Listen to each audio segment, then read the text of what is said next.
Okay, I hope everybody can see and hear me, or at least hear me. You don't have to know what I look like. I'll just tell you, if you can't see me, that I'm very slim and young. Um, so good evening, everyone, all teachers.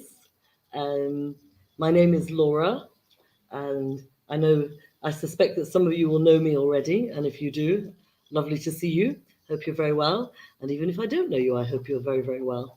And I hope that you find this introduction useful. Um, as you know, the name of the course is Practical Phonology for Teachers. Okay, and the emphasis is very much on the practical. Of course, there'll be some theory as well, but most importantly, it's how you can apply it to your classes. All right. So this is basically what I'm going to talk about. I'd like to describe the course to you, and give you a general outline.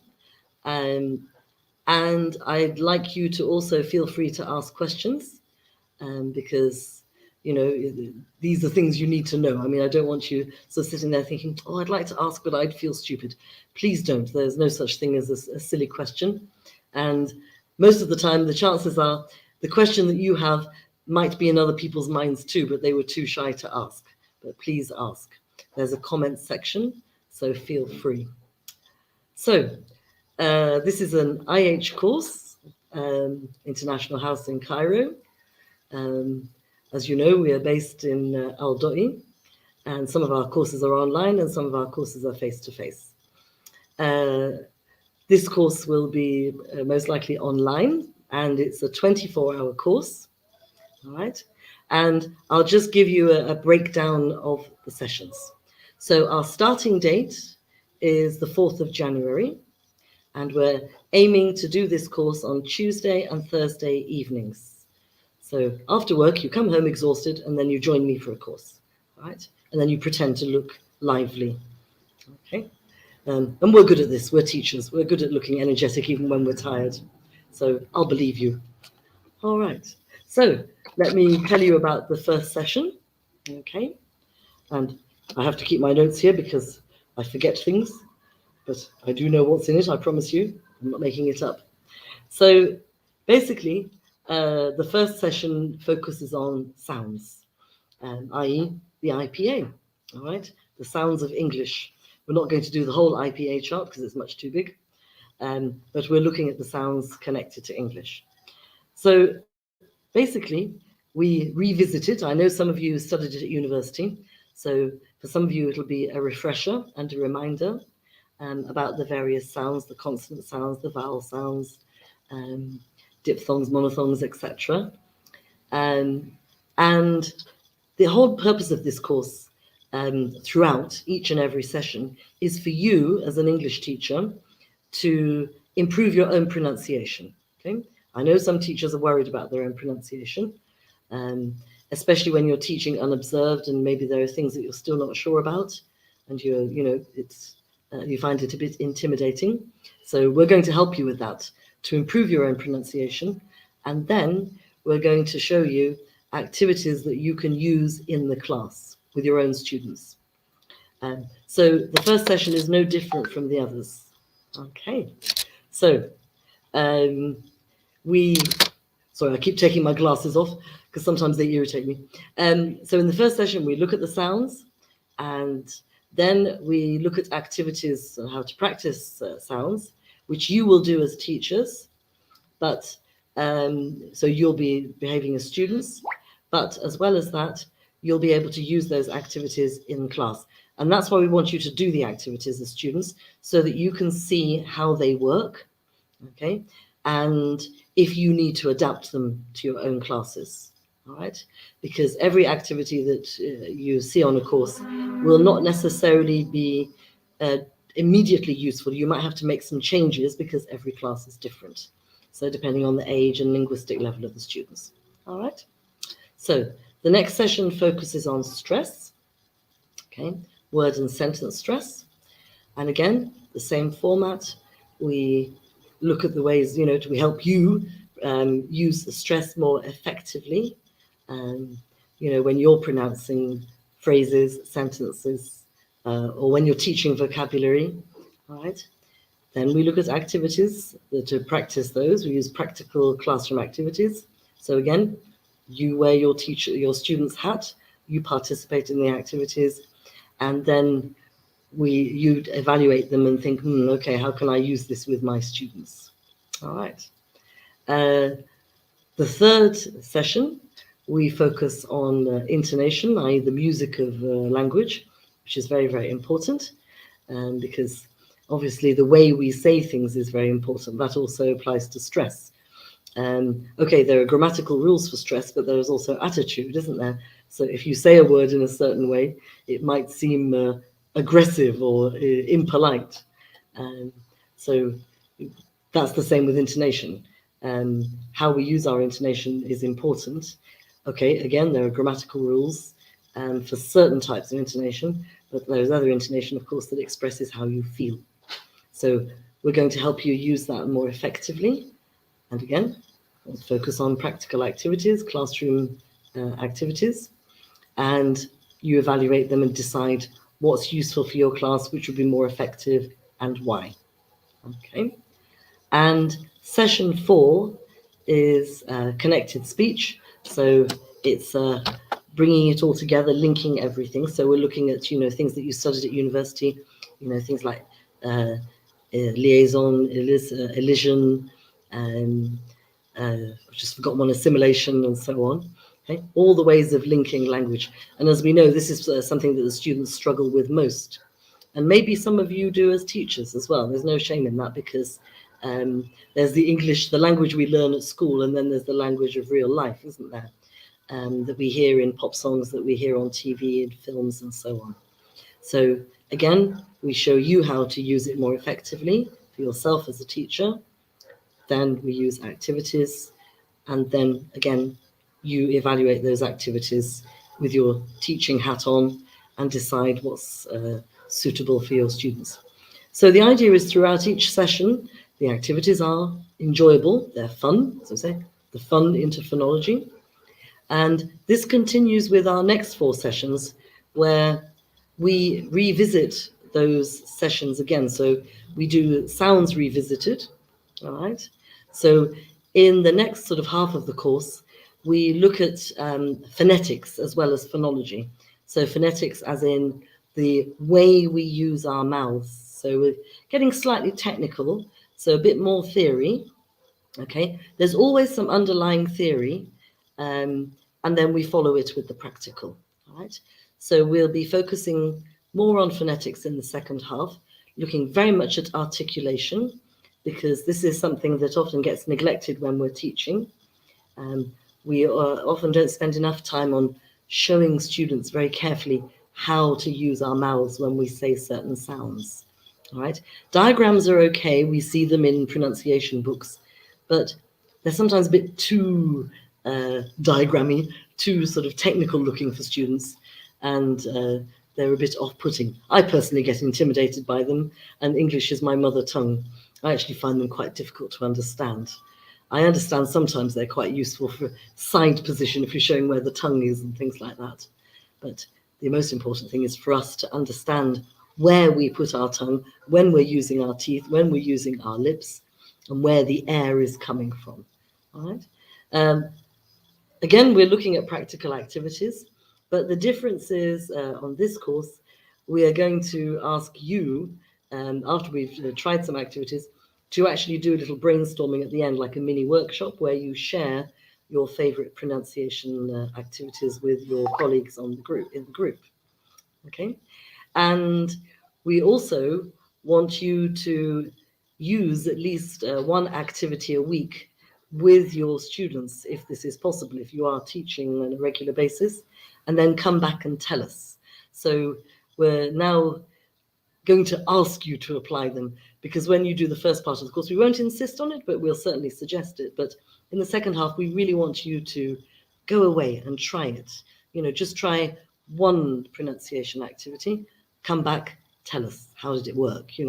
What went wrong? Because nothing is perfect. We always have to adapt things. And teaching is always about trial and error. We try something, sometimes it works, and sometimes it doesn't work. Maybe we didn't set it up properly. Maybe we were unclear. But sometimes we have to try again. Maybe try with a different group, or organize it another way, or give clearer instructions, and so on. Good. I'm just seeing some questions coming through. Somebody's just asked, is this course a British native speaker? Well, I'm British, and English is my mother tongue, so I think that might be yes to your answer. Yes, we do mention other types of English. Of course, we mention American and Australian English, and when I refer to those examples, then I will use audio, because I'm not American, I'm not Australian. I know how to pronounce some of them, but obviously it's foolish for me to teach you examples of American pronunciation because I'm not American. Okay, so I hope that answers your question. All right. Okay. Oh, I got a thumbs up there. Well, I'm doing well. Thank you, Mr. Ahmed. Okay. So session 2, again, it's stress revisited. We follow a similar format again, as I said, with session 1. We look at, of course, we look at stress patterns. We also look at other terminology, like strengthening, fortition, things like this, how we, emphasize certain sounds. And again, we look at practical activities, more phonetics and practical activities. Again, we'd like to do a little brainstorming at the end, where you tell us, which activities you particularly like, and what happened when you tried a pronunciation activity with your students that week. So you'll always be one session behind. So if it's stress, then we want to hear what you did with the sounds. Okay. So when we get to the next session, this will be session 7, then you'll tell us what you did with stress. All righty. So this is how it'll go. All right. Sometimes I'm putting my glasses on because I'm checking my notes to make sure I'm telling you everything that you need to know, because I'm forgetful.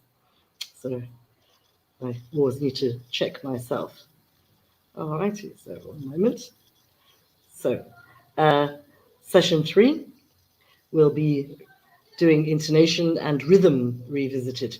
So again, of course, we're revisiting types of intonation, but we're also looking more closely at rhythm and how it's used. So again, we're going to help you to develop your use and improve your use of rhythm in English, okay?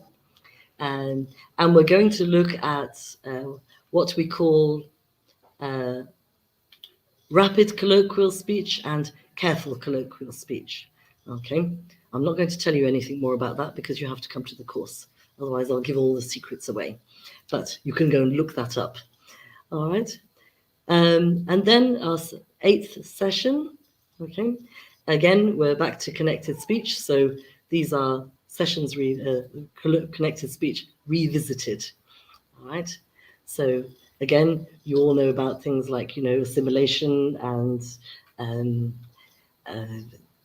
elision. God, my memory's gone today. And we're also looking at insertion, metathesis, okay, because these are also quite important. When we add sounds, metathesis happens quite a lot, or we move sounds around, instead of saying ask, like ax, which is common in some dialects. So we're also looking at, how connected speech is used in other forms of English. So including, British English, American English, but also even with British English, we know that there are so many variations. And I think this is where we always have to be very careful about talking about a standard, because a standard in any language is quite narrow, because it usually reflects the speakers of a certain part of a country. And the UK is no different. We have lots and lots of accents. You only have to listen to people like David Crystal, who will tell you, what on earth is a British accent, because there are so many. Okay. Oh, there's another question come up here. How can you sign onto this course? We'll give you the details at the end. There'll be a link. All right. And you can contact us at International House and fill in a form, and we'll no doubt somebody will contact you and take all your money. All right. So that's those are the basic details. So now I'd like to see some of your questions, see if I can help you a bit more, because I don't like to keep talking and talking and talking, even though I'm a very talkative person by nature, because I don't want you to fall asleep. So if you have any questions, please feel free to ask. So either you're all falling asleep or you're just, oh God, I'm not asking any questions. All right. So anything that comes to mind. I might have forgotten this, so please excuse me. Each session is 3 hours long. All right. 3 hours sounds quite a lot, but we find that time flies because we spend, the first part of each session, as I said, sort of doing a quick theoretical overview, so looking at the underlying theory. Then we do the practice activities, also helping you to develop your own pronunciation in that particular area. Then we look at the practical activities. We actually use them because the activities take time to set up and actually do. So that's where a lot of the time goes. And then, of course, we have a roundup, okay, at the end of each session. So if you're thinking, oh my God, 3 hours sounds like a long time, it actually goes very, very fast, because if we, demonstrate 3 or 4 activities, that's sort of about 15, 20 minutes per activity, okay? Because we want you also to spend time evaluating them, either after each activity or at the end, depending on, your energy levels, because we adapt accordingly. Okay, so it's 8 3-hour sessions, equaling 24. I'm quite impressed with my maths as an English teacher, seeing as I'm pretty bad at it on the whole. All righty. So if you have anything to ask, please do. We'll be more than happy to answer your questions. If you can't think of any questions now, that's absolutely fine, because as is often the way, when somebody asks you something on the spot, you're kind of like, I can't think of anything now. But you're welcome to leave questions with us, or send questions to us at IH, okay? We'll be more than happy to answer them. All righty. So just send your questions when you're ready, and we'll do our very best to answer them. So you can email us, okay? In fact, somebody is sending a link. Oh, yes. And yes, I've just been asked another question. Excuse me. Right. Does it help with the Celta preparation course? Yes. It's basically this course is designed for anybody who has or hasn't done the Celta. All right. So if you've done the Celta, you've done a bit of phonology with us anyway. But this course does it in more detail. If you haven't done the Celta yet, but maybe, whether you're thinking of it or not is entirely up to you, because everybody has different career plans. This is a more detailed look at phonology and phonetics. All right.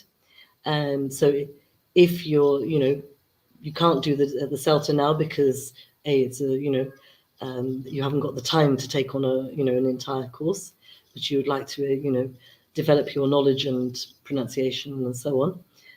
It's useful for that. Or if you're doing the Celta preparation course, you'll certainly be at an advantage, because when you do the Celta, you'll be very well prepared as well. Okay. You might sort of think, oh, well, I know it all now, I don't need to do the Celta, but there's so much more going on a Celta, and we'll be doing different activities and looking at it from, in different ways. So it doesn't mean you've wasted your time by doing this course and then doing the Celta. It doesn't matter. For this course, you could be a very experienced teacher who wants to refresh, his or her knowledge and gain some practical activities. You could be a fairly inexperienced teacher, who just wants to develop, his or her knowledge, because you might have recently graduated. I found when I did my Celta that things a lot of things that I'd learned were still sort of going around and round in my mind and weren't very, very clear. And I wished I'd had some, courses that were available immediately for me to go and continue. So in order to clarify a few of the details that I'd received, because some things were still, hadn't quite settled in my mind, because I'm personally quite a slow learner. I like to sort of take my time and think things over, and I have to hear things or read about something several times before it sinks into my brain. So yeah, you might be, somebody who's recently graduated. You had lots of lectures on phonology, or you read zillions of books, because most of the teachers I've met over the years have usually read a great deal about phonology and phonetics, but often don't feel confident because they had a lot of theoretical knowledge, but they didn't have enough practical knowledge. So hopefully this addresses, kills two birds with one stone. In fact, we hope that it kills several birds with stones. Not that we like killing birds, but the idea being, as I said, it's to improve your own pronunciation as well as your own knowledge of phonetics and phonology. Plus, it gives you a nice little toolkit of activities for you to take and use in class. And that's, these are all equally important, aren't they?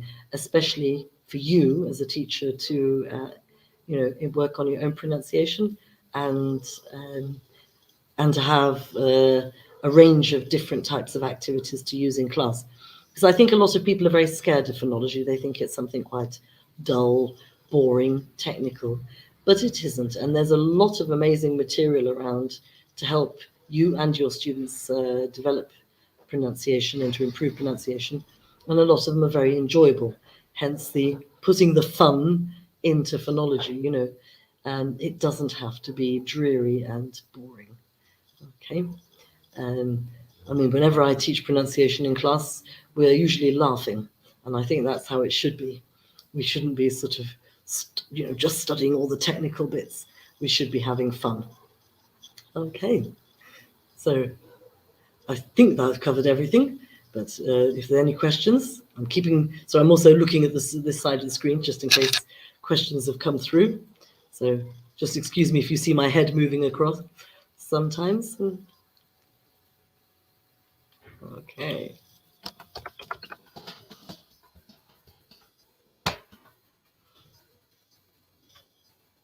So that's why I went quiet. So I think I should stop explaining there. As I said, I don't want to bore you to death. But we want... our manager is going to post the contact details so that you can ask questions, or you can register for the course if you're interested. And if you want to know who's doing the course, I think it's me. So if you don't like me, sorry. Oh, I can see information coming up now. There you are. Here are all the contact details. Teacher training at ihcairoeg.com. Okay, so you can ask questions about the course, and they will be directed to me if it's questions about the course content. If it's questions about admin, payment, registration, that's dealt with by the admin staff. Okay. Yes, absolutely. Okay, so those are the basics. I hope that's given you a reasonable introduction. I hope you managed to stay awake, and I hope you have a lovely evening. Thank you very much for listening. Bye-bye. I have to put my glasses on to log out. Excuse me.